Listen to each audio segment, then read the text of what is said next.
पाटलांचा धन्यवाद। सन्माननीय युवराज बापू काटे यांना विनंती आहे की आपण आपलं मनोगत या ठिकाणी व्यक्त करावं।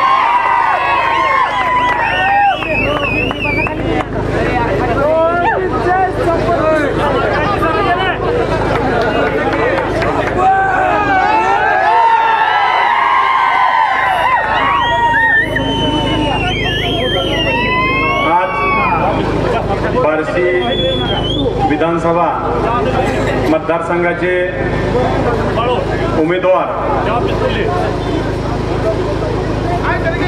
आदरणीय सोपल साहेब यांच्या प्रचारानिमित्त उपस्थित असणारे व्यासपीठावर विश्वास भाऊ बारबोले, ठीक आहे, वेळ कमी आहे, मी व्यासपीठावरचे सर्व मान्यवर असा उल्लेख करतो आणि सातत्यानं या व्यासपीठावरती आम्हा लोकांना बसण्याची संधी निर्माण करणारे जिगरबाज कार्यकर्ते या निवडणुकीच्या निमित्तानं आपल्याला विचारपूर्वक मतदान करायचं आहे। आपण लोकप्रतिनिधी निवडत असताना मत देऊन आपल्या अडचणी वाढवणारा उमेदवार प्रतिनिधी पाहिजे का आपल्या अडचणी सोडवणारा प्रतिनिधी पाहिजे याचा आपण विचार करणं गरजेचं आहे। आज आपण 5 वर्ष झालं तालुक्यामध्ये पाहतोय, दिलेला लोकप्रतिनिधी प्रत्येक पावलाला प्रत्येक गावातल्या नागरिकांना अडचण आणण्याशिवाय त्यांच्याकडे दुसरा कुठला कामच नाही।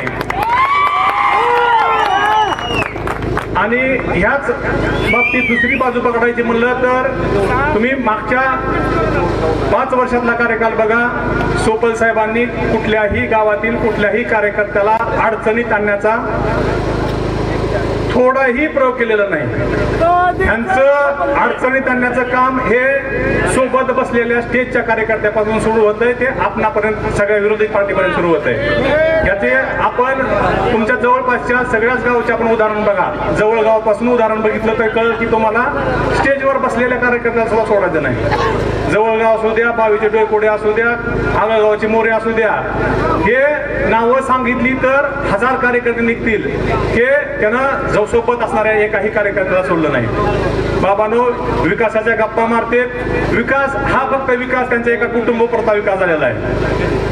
हा विकास कुटुंबापुरता कसा झाला तर त्यांनी काम करताना फक्त नजरेसमोर टक्केवारी हाच विशेष डोक्यात ठेवून विकासाचे वाटचाल केलेले आहे। प्रत्येक काम करत असताना आपला जर त्यात स्वार्थ असेल, आपल्याला जर 7% 10% मिळत असतील आणि ह्याची खात्री करत असेल, तुमच्या गावात जर एखादा छोटा मोठा कॉन्ट्रॅक्टर असेल त्यांच्या पार्टीचा, तर त्या कॉन्ट्रॅक्टरला विचारा की बाबांनो तुम्हाला हे काम एखादं मिळत असताना मोफत आणि कार्यकर्त्याच्या भूमिकेतून तुम्हाला मिळालं का नाही, तर ह्या सगळ्या गोष्टीचा आपण विचार करावा आणि ह्या 2 उमेदवाराची तुलना करावी। सोपल साहेब आणि मागच्या वेळेस पाणी पुरवठा मंत्री होते, एका दिवशी बसून तालुक्यातील 130 गावापैकी 97 गावांच्या रखडलेल्या राहिलेल्या पाणी पुरवठा योजना कुठलाही गाव माझा बरोबरसोबत आहे का नाही या पद्धतीने सोपल साहेबांनी काम केलेलं आहे। आणि ह्या बहादराचं काम तुम्हाला सांगतो, आज तालुक्यात विरोधी असणाऱ्या ग्रामपंचायतीची प्रत्येक गावची यादी सरकारी कार्यालयातल्या प्रत्येक अधिकाऱ्याच्या टेबलवरती आहे की बाबा ह्याचं काम झालं नाही पाहिजे। तर तुम्हाला सांगतो आपल्याला आणि कुठलं तरी गावात भांडण झालं, तक्रार झाली की काय करायचं की 2 गटात भांडण लावायचं, दोघांवरती गुन्हे दाखल करायचं। अरे बाबा, गुन्हा दाखल करताना तू विचार करणं गरजेचं आहे की 307 मध्ये ज्यावेळेस अडकत असतं विरोधी पार्टीचा कार्यकर्ता, त्यावेळेस आपला बी कार्यकर्ता अडकतोय, ह्याचा त्याला भान नसतंय। फक्त समोरच्याची जिरवताना आपला फाशीला गेला तरी चालतंय, विरोधाकडून तुम्ही सुद्धा लक्ष ठेवा कार्यकर्त्यांनो की ह्या असल्या वृत्तीच्या मागे आपण जायचंय का नाही जायचंय। तर ह्या माध्यमातून तुम्हाला ह्या गोष्टीचा व्यवस्थित विचार करायचा आहे आणि आपल्या छोट्या मोठ्या कामाच्या अडचणी सोडवण्याचा काम करायचं आहे. ह्यांच्या बरोबर ह्यांचा वरचा नेता फडणवीस त्याच लायकीचा आहे. फक्त त्यांना कधी तुम्ही आता अभ्यास करा, राज्यभरातल्या मतदार लोकांची सर्वसामान्य माणसाची कामं करून मतदार गोळा करून एखादा लोक विधानसभेचा मतदारसंघ निवडून आलाय का? नाही. त्यानं काय करायचं, 288 मतदारसंघातले कोण प्रमुख उमेदवार आहेत बघायचं, त्याच्या फाईल तयार करायच्या आणि त्याला कसं अडचणीत आणायचं आणि अडचणीत आणून आपल्या सोबत कसं घ्यायचं, ह्याच पद्धतीचं राजकारण केलंय. बाबांनो, राजकारण करत असताना असं राजकारण करून का चालत नसतंय. आपण सर्वसामान्य माणसात मिसळला पाहिजे, कामं करायला पाहिजे आणि कामं करून मतदान गोळा करून आपला माणूस त्या ठिकाणी निवडून आणायचं असतंय. असं काम आहे. तर ह्या पद्धतीचं काम हा फडणवीस करतोय. उलट बाजूला पवार साहेब असतील, उद्धव ठाकरे असतील, हे सर्वसामान्य लोकांची कामं करतात आणि लोकांची कामं करून त्या मतदारसंघातून लोकप्रतिनिधी निवडून आणतात. तर आपण ह्या गोष्टीचा सगळ्याचा विचार करून लोकप्रतिनिधी आपल्याला भविष्यात निवडायचा आहे. आपण बघताय कांद्याचा प्रश्न असेल, 2014ला फडणवीस म्हणत होता की सोयाबीनला 6,000 रुपये भाव दिला पाहिजे. बाळाला का आता तुझं सरकार आहे, आम्हाला 35 पासून 42 पुढे भाव मिळत नाही, कुणाला विचारायचं आम्ही? ह्या गोष्टीचा कांद्याचा भाव असू दे, मागच्या वर्षी विनाकारण कांद्याचे भाव पडले. द्राक्ष बागेचा असू द्या, ज्या वेळेस प्रत्येक पिकाचा भाव उतरला जाते त्यावेळेस या सरकारची जबाबदारी असते की आपण हे काम करणं गरजेचं आहे. तर आपलं मत जाणारं मत हे फडणवीसला जाणार आहे, ह्या नालायक सरकारच्या मोदी सरकारला जाणार आहे. ह्या गोष्टीचा आपण विचार करा. हे काहीतरी वेगळा संभ्रम तयार करते लोकात. अजिबात संभ्रम करू नका. माझ्या माहितीप्रमाणे एक 80% गावं तर एवढ्या फुल स्पीड नाहीत की त्यानं विचारच करायला नाही की हे सगळं शांततेचं वातावरण आहे. तुम्हाला सांगतो, शांततेचं वातावरण आहे, शांततेचं वादळ आहे आणि वादळापूर्वीची शांतता आहे. तर तुला ह्या वादळाचा अंदाज तुला लागणार नाही, तुला ह्या वादळाचा अंदाज 23 तारखेनंतर लागल. आणि पट्ट्या आपल्याला तालुक्यातल्या लोकांना ह्याच गोष्टीसाठी सत्ता पाहिजे. सोपल साहेबांना पण मी तेच सांगितलंय, साहेब आम्हाला 5 वर्षात विकास कमी असला तर चालेल, पण त्याचं सगळं संपेपर्यंत तुम्ही आमच्या पाठीशी उभा राहायचं आहे. आणि हे आम्हाला त्याच्या साहेब ह्या कार्यकर्त्याची तालुक्यातल्या प्रत्येक लोकांची भावना आहे.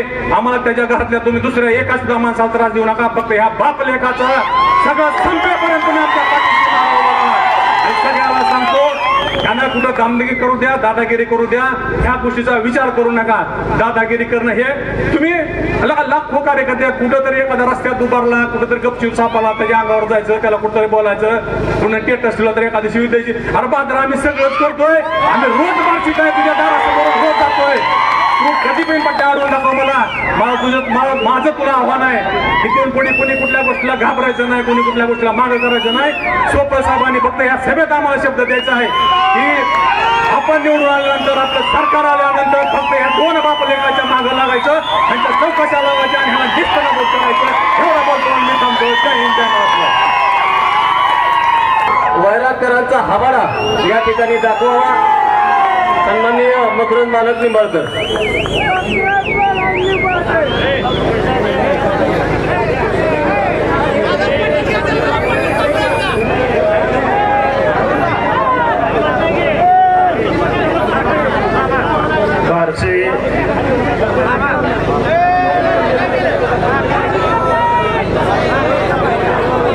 बार्शी विधानसभा इलेक्शनच्या निमित्तानं या प्रचार सभेचे अध्यक्ष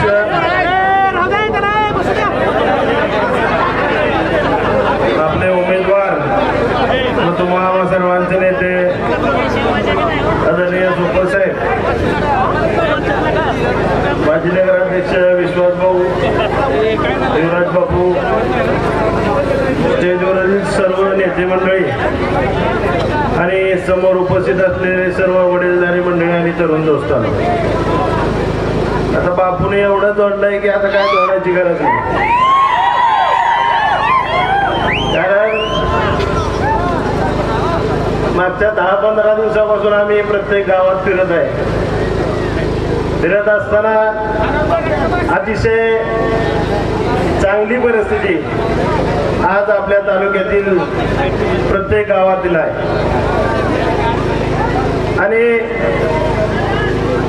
दोन्ही नेत्यांचा जर तुलना केली तर 30-40 वर्षात चोपल साहेबांनी सर्वसामान्य माणसाचं काम करत असताना कधी कुणाच्या खिशाला हात लावला नाही, कधी कुणावर केसेस दाखल केले नाही ना कधी कुणाला त्रास दिला नाही.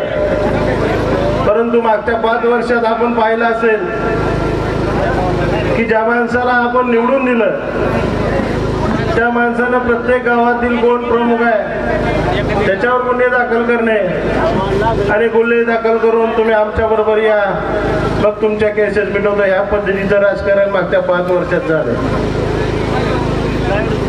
आज आपण बघताय की बार्शीमध्ये मार्केट कमिटीमध्ये काय अवस्था आहे. सोयाबीन खरेदी ह्यांनीच करायची, उडदाची खरेदी ह्यांनीच करायची, ज्वारी खरेदी ह्यांनीच करायची. आज तालुक्यात 4,000 कोटीचा निधी आणला म्हणून गवगवा करतात. प्रत्येक गावात डिजिटल लावले होते, 5 कोटी 10 कोटी आणले म्हणून. परंतु आज प्रत्येक गावात फिरत असताना कुठलाही रस्ता नीट नाही, कुठलीही कामं चांगल्या पद्धतीची नाही, सगळं निकृष्ट दर्जाची कामं आपण पाहतोय. आणि ही कॉन्ट्रॅक्ट कामं घेत असताना फक्त स्वतःच्या भावासाठी रस्ते मंजूर करून आणण्याचं काम फक्त या लोकांनी केलं. आज मला स्वाभिमान आहे की ही वैराग बाग कधी कोणाला बापू घाबरत नाही आणि मला इथं गाड केलंय. त्याच्यामुळे ह्या भागातील लोक आदरणीय चंद्रकांत नानांच्या नेतृत्वाखाली तयार झालेले आहेत. त्याच्यामुळं तुमच्याकडचा लीड किती आहे बापू, त्याच्यापेक्षा डबल लीड आम्ही आमच्या भागातून देणार एवढे या ठिकाणी सांगतो. कारण ह्या भागातील लोक स्वाभिमानी आहेत, कधी पैशावर विकले जाणार नाहीत आणि एकनिष्ठेनं काम करणारी माणसं आहेत. त्यामुळं आम्हाला खात्री आहे की आजपर्यंतचा सर्व इतिहास मोडीत काढत बार्शी तालुक्यातून साहेबांना जास्तीत जास्त मताधिक्यानं आपल्या तालुक्यातील या भागातील लोक निवडून देतील. परवा मी अर्धापूरला गेलो, त्या ठिकाणी मला समजलं की त्या ठिकाणी दमदाटी करण्याची भाषा काय केली गेली. आम्ही बूथ ताब्यात घेऊ, ही घेऊ. बाजाराव अजून तुम्ही लय लहान आहे म्हणावं. त्या गोष्टी आम्ही करून करून दमलो. पुन्हा त्या गोष्टी करायच्या पाळी आम्हाला येऊ देऊ नका. फक्त मला एवढीच विनंती करायची आहे तुम्हाला, कुठल्याही कार्यकर्त्याला किंवा कुठल्या माणसाला जर धक्का लागला तर पुन्हा मला त्याच पद्धतीनं उत्तर द्यावं लागलं एवढंच या ठिकाणी तुम्हाला सांगतो. तुम्ही प्रत्येक गावात गेले की प्रत्येकाला दम देण्याची भाषा बोलली जाते. कुठल्याही गावात गेलं की असं म्हणलं त्यानं दम दिला. जर ह्या पद्धतीनं राजकारण चालत असेल तर आपण सर्वांनी विचार केला पाहिजे. आज बापूंनी मगाशी सांगितलं की त्यांनी कुठलाच माणूस सोडला नाही, त्यांच्यासाठी काम करणारे माणसंही सोडली नाही. ज्या माणसांनी त्यांच्यासाठी पैसे ओतले त्यांना आमदार केलं, त्या लोकांना सुद्धा अडचणीत आणण्याचं काम त्या आमदारांनी केलेलं आहे. त्यामुळे माझी सर्वांना विनंती आहे, जेवढा जास्तीत जास्त लीड आपण या भागातून द्याल एवढी अपेक्षा आपल्याकडून बाळगतो. आणि आदरणीय साहेबांचं चिन्ह आहे मशाल, मशाली पुढचं बटन दाबून जास्तीत जास्त मताधिक्य द्यावं अशी विनंती करतो आणि माझ्या 2 संपतो.